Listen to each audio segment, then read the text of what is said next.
सोलापूर महानगरपालिका निवडणुकीचे रणधुमाळी सुरू होताच राजकीय पक्षामध्ये हालचाली झाल्या आणि इतर पक्षाचे नगरसेवक किंवा इच्छुक उमेदवार भाजपामध्ये येताना दिसून आले.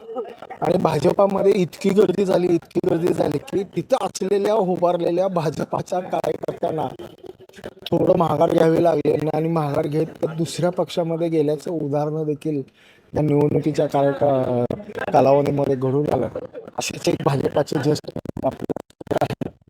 माजी सभागृह नेते, का तुम्ही भाजपा सोडली? पक्षाने उमेदवारी द्यायला हवी होती, पण पक्षाने त्या ठिकाणी उमेदवारी दिली नसल्यामुळे मी शिंदे सेनामध्ये प्रवेश करून त्या ठिकाणी आता उमेदवारी अर्ज AB फॉर्म सहित त्या ठिकाणी दाखल केलेली आहे. माननीय नामदार सुभाष बापू देशमुख, मनीष देशमुख यांनी गेल्या लोकसभेपासून जो आमच्यावर अतोनात त्रास केला, त्रास म्हणजे काय त्या ठिकाणी ज्या वेळेस आम्ही गेलो लोकसभेला, ज्यावेळेस आम्ही अवाढव्य अशा मोठ्या संपूर्ण सोलापूर शहरात मोठ्या प्रमाणात लीड दिलं. जवळपास त्या प्रभागात 14,000ची लीड वन साईड त्या एका प्रभागातून 19मधून आम्ही भारतीय जनता पार्टीला देण्यात आली होती.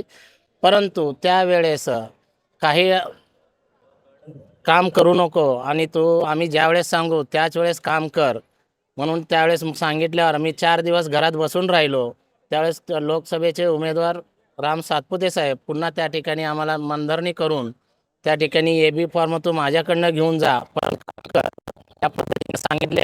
पुन्हा त्या ठिकाणी कामाला सातपुते साहेबांना काय घडलं होतं?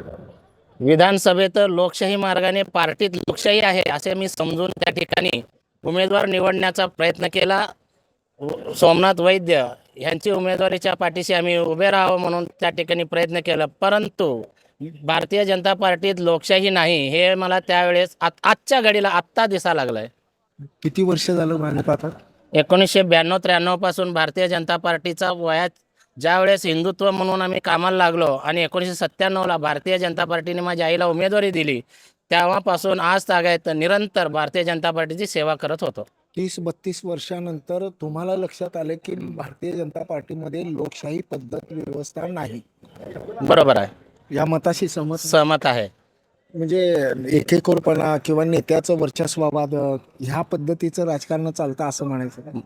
त्यांना असं वाटतंय आमदार साहेबांना माझ्या मतदारसंघाचा मी बॉस आहे, मी मालक आहे.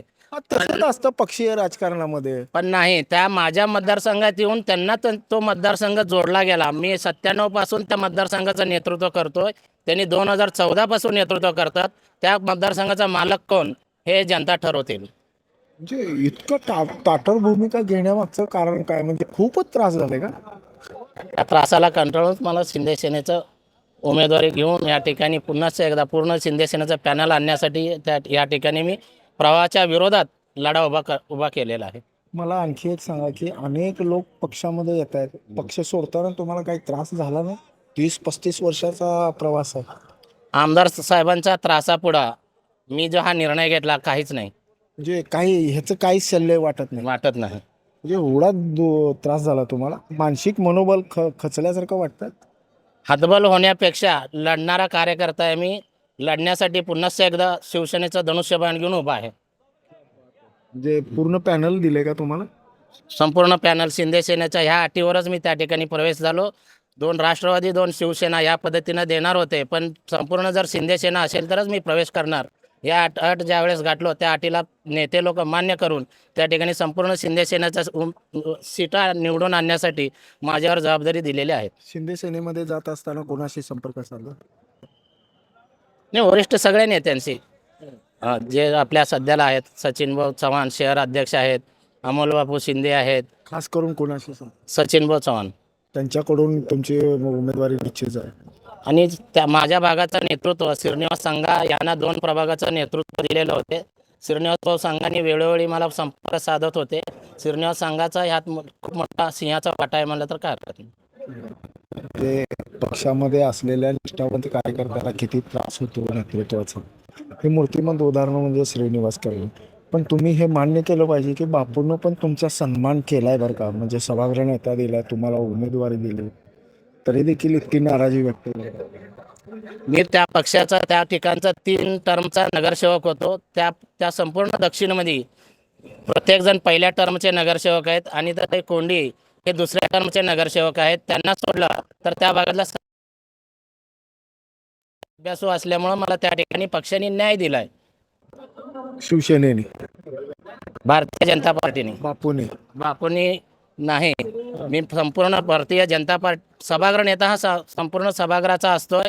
त्यामुळे पक्ष ज्यावेळेस निर्णय घेत आहे तो पक्षाचा नेतृत्व निर्णय असतंय. भविष्यामध्ये काही जर का वरिष्ठ नेत्यांनी तुमची मनधरणी करायचा निश्चय केला आणि तुमच्याकडे आले तर तुम्ही परत घर वापसी कराल? घर वापसीचा विषयच राहिला नाही, कारण आपण धनुष्यबाण उचललेला आहे भगवान श्रीरामाचा आणि धनुष्यबाण असल्यामुळे ह्या ठिकाणी धनुष्यबाण घेत आहे. आणि मी बापूंना वेळोवेळी सांगत आलो की अनिताताई कोणी पहिली दुसरी शिकलेली अशिक्षित महिला आहे, तिला तुम्ही दोनदा दिला, तुम्ही दोनदा उचलून त्या ठिकाणी निवडून आणलाय.